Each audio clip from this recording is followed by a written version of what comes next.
स्वागत है दोस्तों आपका हमारे इस यूट्यूब चैनल पे। दोस्तों इस वीडियो में आज हम टॉपिक वाइज न्यू सीरीज़ का आज टेस्ट नंबर 2 लेकर आए हैं और हमारा इस टॉपिक का नाम है उद्देशिका यानी कि प्रस्तावना। और जैसा कि आप जानते हैं कि टेलीग्राम में जो है इंडेक्स मैंने भेज दिया है, उसी को मैं फॉलो करूँगा और इसमें टॉपिक वाइज पूरा सिलेबस जो है कवर करवाऊँगा। वो सारा कुछ उसका PDF मैं सेंड कर चुका हूँ, उसी के अनुसार इसमें जो जो टॉपिक दिया गया है उसको कवर मैं कर रहा हूँ। वस्तुनिष्ठ प्रश्न है और ये बहुत ही इम्पोर्टेंट होने वाला है और इसका जो प्रश्न होगा उसका विथ संपूर्ण एक्सप्लेनेशन के साथ इस वीडियो में आज हम कंप्लीट करवाएंगे उद्देशिका, जिसको प्रस्तावना भी बोलते हैं। ठीक है, तो ये बहुत इम्पोर्टेंट होने वाला है और इसका जो एक्सप्लेनेशन है खास करके बहुत ही महत्वपूर्ण रहेगा।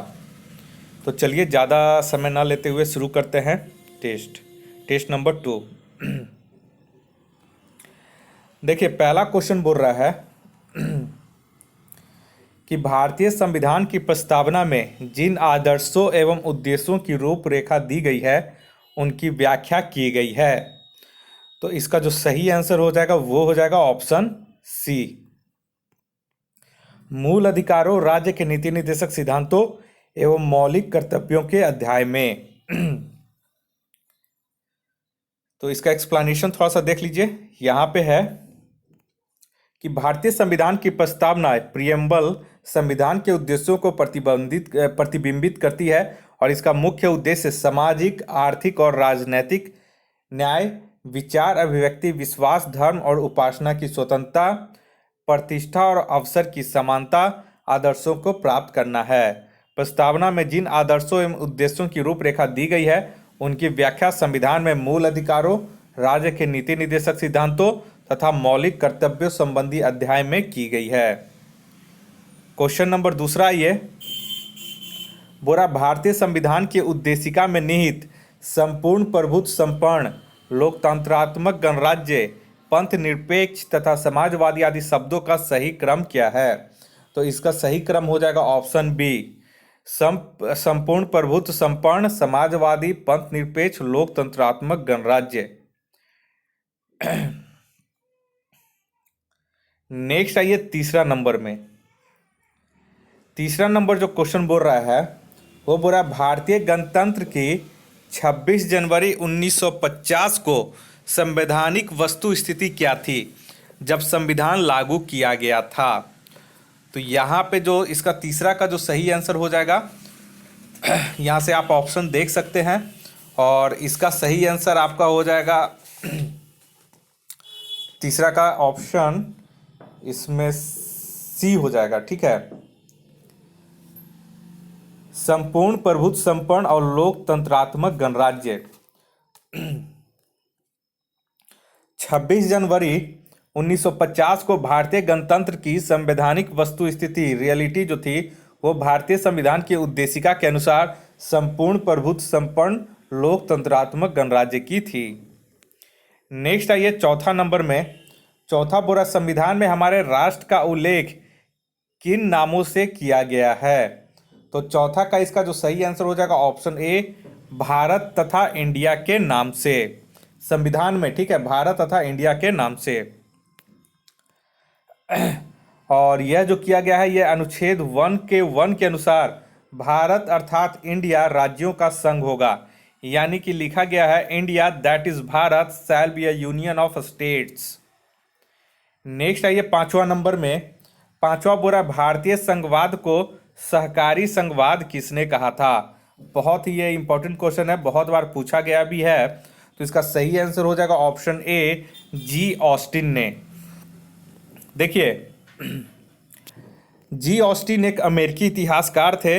इन्होंने भारतीय संघवाद को सहकारी संघवाद, कोऑपरेटिव फेडरलिज्म कहा है। वहीं पे केसी हिलर के अनुसार भारतीय संविधान एक अर्ध परिसंघीय है, यानी कि कोसाई फेडरल संविधान है। भारतीय संविधान में उद्देशिका का विचार संयुक्त राज्य अमेरिका के संविधान से तथा इसकी भाषा ऑस्ट्रेलिया के संविधान से ली गई है। तो इसका बहुत इंपॉर्टेंट ये एक्सप्लेनेशन है।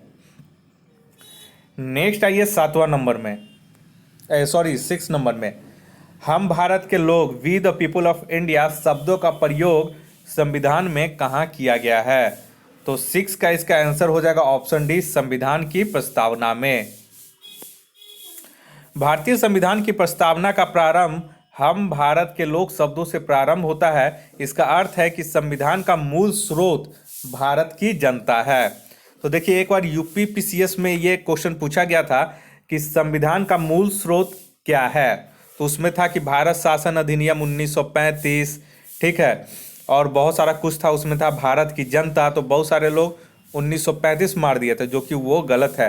संविधान का जो मूल स्रोत है वो भारत की जनता है तथा वही समस्त शक्तियों का केंद्र बिंदु भी है और वह किसी बाह्य सत्ता के अधीन नहीं है।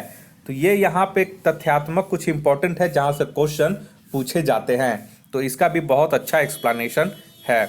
इसमें जितने भी टॉपिक वाइज मैं टेस्ट करवाऊंगा वो सारे एग्जाम के लिए सामान्य रूप से उपयोगी हैं और एक विथ एक्सप्लेनेशन के साथ जो है तो बहुत ये महत्वपूर्ण टेस्ट सीरीज होने वाला है। तो आप लोग इस चैनल को जरूर सब्सक्राइब कर लें।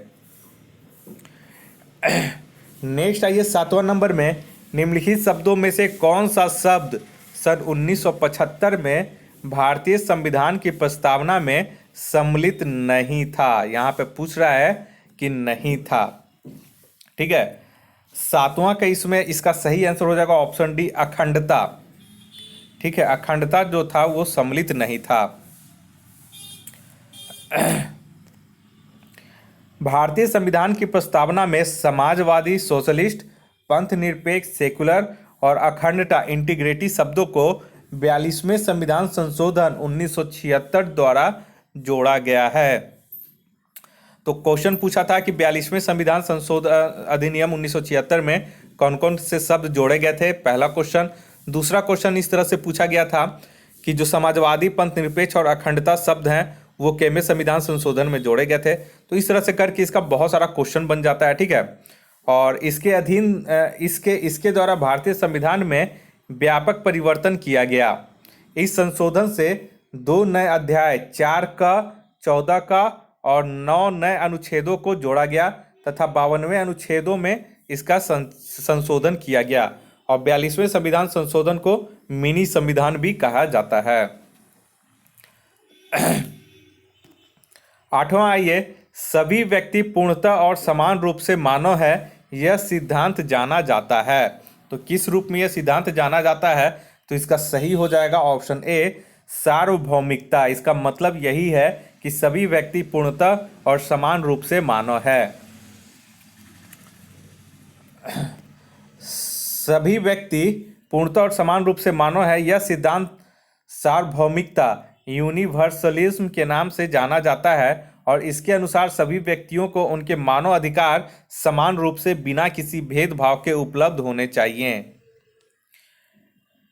नेक्स्ट आइए 9 नंबर में। 9 बोल रहा है कि भारत के संदर्भ में निम्न में से कौन पंथ निरपेक्ष शब्द का सही भाव व्यक्त करता है। तो 9 का इसका जो सही आंसर हो जाएगा ऑप्शन डी, भारत में राज्य का कोई धर्म नहीं है, ठीक है। तो पंथ निरपेक्ष यानी कि सेकुलर शब्द संविधान की प्रस्तावना में 42वें संविधान संशोधन अधिनियम 1976 द्वारा जोड़ा गया।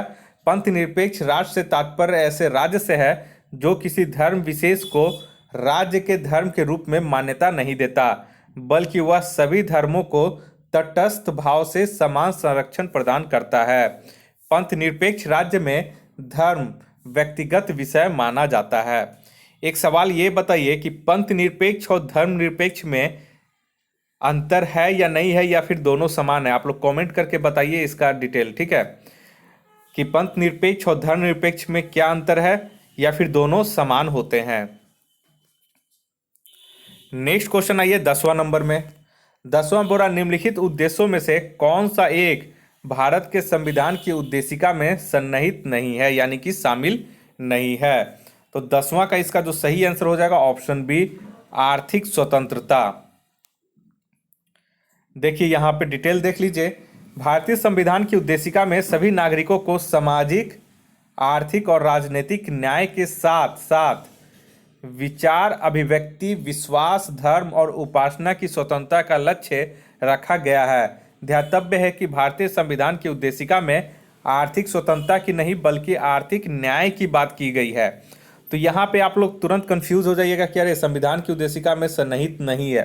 तो अरे नहीं, विचार की स्वतंत्रता, अभिव्यक्ति की स्वतंत्रता, विश्वास की स्वतंत्रता, आर्थिक स्वतंत्रता तो है ही संविधान में, प्रस्तावना में। तो आप लोग तुरंत बोलिए कि नहीं सर क्वेश्चन गलत है, लेकिन क्वेश्चन को ध्यान से देखिए, यहाँ पे स्वतंत्रता लिखा गया है। यही अगर न्याय लिखा रहता तो ये संविधान की उद्देशिका में ये शामिल है, आर्थिक न्याय। ठीक है, सामाजिक, आर्थिक और राजनीतिक न्याय, 3 प्रकार के न्याय हैं, 4 प्रकार की स्वतंत्रताएं हैं। तो आप लोग इसको ध्यान में रखिएगा। तो ये जो है आर्थिक स्वतंत्रता शामिल नहीं है, जबकि आर्थिक न्याय जो है वो संविधान की उद्देशिका में शामिल है। नेक्स्ट आइए 11 नंबर में। 11 बोरा निम्नलिखित विवादों में से किस में सर्वोच्च न्यायालय ने प्रस्तावना को भारतीय संविधान की मौलिक संरचना का अंग स्वीकार किया है? बहुत इंपॉर्टेंट है, ऑप्शन डी हो जाएगा, केशवानंद भारती विवाद। यहाँ पे इसका डिटेल देख लेते हैं। वर्ष 1960 में बेरूबारी संघ मामले में यह प्रश्न उठाया गया कि प्रस्तावना संविधान का भाग है या नहीं। तब सर्वोच्च न्यायालय ने निर्णय दिया कि प्रस्तावना संविधान का अंग नहीं है। उस समय 1960 के दशक में सुप्रीम कोर्ट उस समय बोला कि बेरूबारी संघ के केस में कि प्रस्तावना संविधान का अंग नहीं है, लेकिन सर्वोच्च न्यायालय ने यह निर्णय केशवानंद भारती बनाम केरल राज्य 1973 ईस्वी में बदल दिया। यानी कि सर्वोच्च न्यायालय अपनी फैसले को 1973 के केशवानंद भारती बनाम केरल राज्य संघ के मामले में इसको बदल दिया गया और कहा कि प्रस्तावना संविधान का भाग है, इसमें संशोधन हो सकता है, लेकिन संसद संविधान के मूल ढांचे, बेसिक स्ट्रक्चर का उल्लंघन किए बिना ही संशोधन कर सकती है। भारतीय जीवन बीमा निगम मामले 1995 ईस्वी में, भारतीय जीवन बीमा निगम की स्थापना हुई थी 1956 में। ठीक है, तो भारतीय जीवन बीमा निगम मामले 1995 ईस्वी में भी सर्वोच्च न्यायालय ने माना कि प्रस्तावना संविधान का अंग है। तो ये कुछ केस स्टडीज हैं। नेक्स्ट आइए 12 नंबर। 12 नंबर बोला निम्नलिखित कथनों पर विचार कीजिए। भारत में लोकतांत्रिक राज्य व्यवस्था है, सही है। भारत एक प्रभुसत्ता संपन्न राज्य है, सही है। भारत में लोकतांत्रिक समाज है, सही है। भारत एक कल्याणकारी राज्य है, ये भी सही है। तो इसका सभी सही हो जाएगा, तो ऑप्शन डी इसका सही आंसर हो जाएगा। तो देख लीजिए, भारतीय संविधान की प्रस्तावना में भारत को एक प्रभुसत्ता संपन्न समाजवादी पंथ निरपेक्ष लोकतांत्रिक गणराज्य बनाने की परिकल्पना की गई है, जबकि भारत को एक कल्याणकारी राज्य वेलफेयर स्टेट बनाने की भावना संविधान के भाग 4 के अंतर्गत शामिल राज्य के नीति निर्देशक तत्व में निहित है। तो ये करके उद्देशिका से जितने भी प्रश्न पूछे गए थे विगत एग्जामों में, प्रश्न और एक्सप्लेनेशन में उसका कंप्लीट करवा दिया गया है। अगला जो हमारा टॉपिक होने वाला है, आप लोग सिलेबस देख सकते हैं। तो अगला जो तीसरा नंबर चैप्टर है वो है राज्य एवं संघ राज्य क्षेत्र। इससे संबंधित बहुत सारे प्रश्न और उसके एक्सप्लेनेशन के साथ हम जल्द ही हाजिर होंगे। अगर आप हमारे इस चैनल पर नए हैं तो कृपया करके आप हमारे इस चैनल को सब्सक्राइब कर लें इसी तरह का वीडियो पाने के लिए, ताकि कोई भी वीडियो मैं अपने चैनल पर अपलोड करूं तो उसका नोटिफिकेशन आप तक जल्द से पहुँच सके। इस वीडियो को देखने के लिए आप लोग का बहुत बहुत शुक्रिया। आपका दिन मंगलमय हो। धन्यवाद।